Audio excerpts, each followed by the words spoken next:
പ്രധാനമന്ത്രി നരേന്ദ്രമോദിയുടെ ബിരുദ സർട്ടിഫിക്കറ്റ് വിവാദത്തിൽ വീണ്ടും മലക്കം മറിയുകയാണ് ഡൽഹി സർവകലാശാല.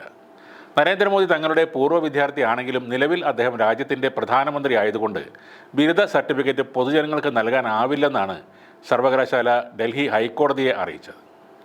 രാഷ്ട്രീയ ലക്ഷ്യം മുന്നിൽ കണ്ടു വരുന്നവർക്ക് മുമ്പിൽ സർട്ടിഫിക്കറ്റ് പ്രദർശിപ്പിക്കാൻ കഴിയില്ലെന്നും അപരിചിതർക്ക് സർട്ടിഫിക്കറ്റ് പരിശോധിക്കാൻ ആവില്ലെന്നും സർവകലാശാലയ്ക്ക് വേണ്ടി ഹാജരായ സോളിസിറ്റർ ജനറൽ തുഷാർ മേത്ത വാദിച്ചു. വിവരാവകാശ നിയമപ്രകാരം അപരിചിതർക്ക് ഇത് വെളിപ്പെടുത്തരുത് എന്ന് ഡൽഹി സർവകലാശാല ഹൈക്കോടതിയെ അറിയിച്ചിട്ടുണ്ട്. ഇതോടെ പ്രധാനമന്ത്രിയുടെ ബിരുദവുമായി ബന്ധപ്പെട്ട വിവരങ്ങൾ വെളിപ്പെടുത്തണമെന്ന കേന്ദ്ര വിവരാവകാശ കമ്മീഷന്റെ ഉത്തരവിനെതിരെ ഡൽഹി സർവകലാശാല നൽകിയ ഹർജിയിൽ കോടതി വിധി പറയാൻ മാറ്റിവെച്ചു. കോടതിയിൽ ഇത് കാണിക്കുന്നതിൽ യൂണിവേഴ്സിറ്റിക്ക് യാതൊരു മടിയുമില്ല. പക്ഷേ സർവകലാശാലയുടെ രേഖകൾ അപരിചിതർക്ക് പരിശോധനയ്ക്ക് വിധേയമാക്കാൻ കഴിയില്ല എന്നും അറിയാനുള്ള അവകാശത്തേക്കാൾ വലുതാണ് സ്വകാര്യതയ്ക്കുള്ള അവകാശമെന്നും അതുകൊണ്ട് കേന്ദ്ര വിവരാവകാശ കമ്മീഷന്റെ ഉത്തരവ് മാറ്റിവെക്കണമെന്നും അദ്ദേഹം പറഞ്ഞു. ഇപ്പോൾ പ്രധാനമന്ത്രിയായ ഒരു മുൻ വിദ്യാർത്ഥിയുടെ ബിരുദമാണ് ആവശ്യപ്പെടുന്നത്. ഒരു സർവകലാശാല എന്ന നിലയിൽ യൂണിവേഴ്സിറ്റിക്ക് ഒന്നും മറച്ചുവെക്കാനില്ല. വർഷം തിരിച്ചുള്ള റെക്കോർഡ് ഞങ്ങളുടെ കയ്യിലുണ്ട്. ഇതും തുഷാർ മേത്ത കോടതിയിൽ പറഞ്ഞു. 1978 ബിരുദ പരീക്ഷ എഴുതിയ വിദ്യാർത്ഥികളുടെ മാർക്ക്, വിജയശതമാനം, പേര്, റോൾ നമ്പർ എന്നീ വിവരങ്ങൾ വ്യക്തമാക്കണമെന്ന് കാണിച്ച് ആക്ടിവിസ്റ്റ് നീരജ് കുമാർ വിവരാവകാശ കമ്മീഷനെ സമീപിച്ചതോടെയാണ് ഈ വിവാദം ആരംഭിക്കുന്നത്. അതിന് പിന്നാലെ ഡൽഹി സർവകലാശാലയിലെ സെൻട്രൽ പബ്ലിക് ഇൻഫർമേഷൻ ഓഫീസർ ഈ അപേക്ഷ നിരസിക്കുകയായിരുന്നു.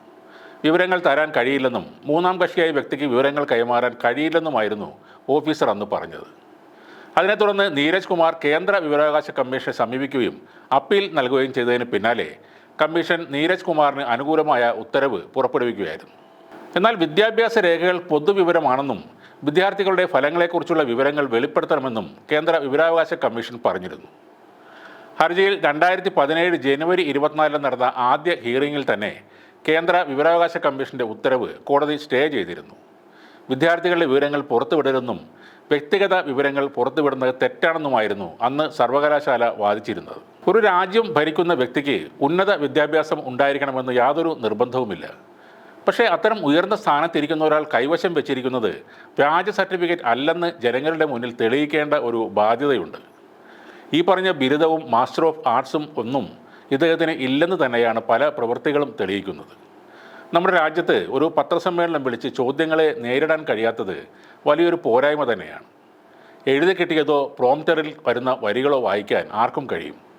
ഒരു ചോദ്യം പോലും നേരിടാതെ ഒളിച്ചു കളിക്കുന്നത് എന്തോ ഒന്ന് മറച്ചു വെക്കുന്നത് പോലെയാണ് തോന്നുന്നത്. വിദേശ രാജ്യങ്ങളിൽ പോയി അവിടുത്തെ തലവന്മാരുമായി സംസാരിക്കുമ്പോൾ പലപ്പോഴും നരേന്ദ്രമോദി വെറുതെ അട്ടഹസിച്ച് ചിരിക്കുന്നതിൻ്റെ കാരണം പലർക്കും മനസ്സിലായിട്ടില്ല. അവർ പറയുന്നത് എന്താണെന്ന് കൃത്യമായി അറിയാത്തതാണോ ഈ ചിരിയുടെ കാരണം എന്നും അറിയില്ല.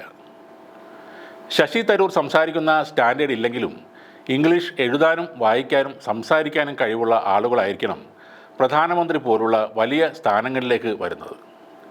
ഏതാനും മാസങ്ങൾ കൊണ്ട് പഠിക്കാവുന്ന ഒരു ഭാഷയായിട്ട് പോലും ഈ മൂന്നാം ഊഴത്തിലും നരേന്ദ്രമോദിയുടെ മുന്നിൽ ഇംഗ്ലീഷ് ഒരു ബാലികേറ മലയായി തന്നെ നിൽക്കുകയാണ്.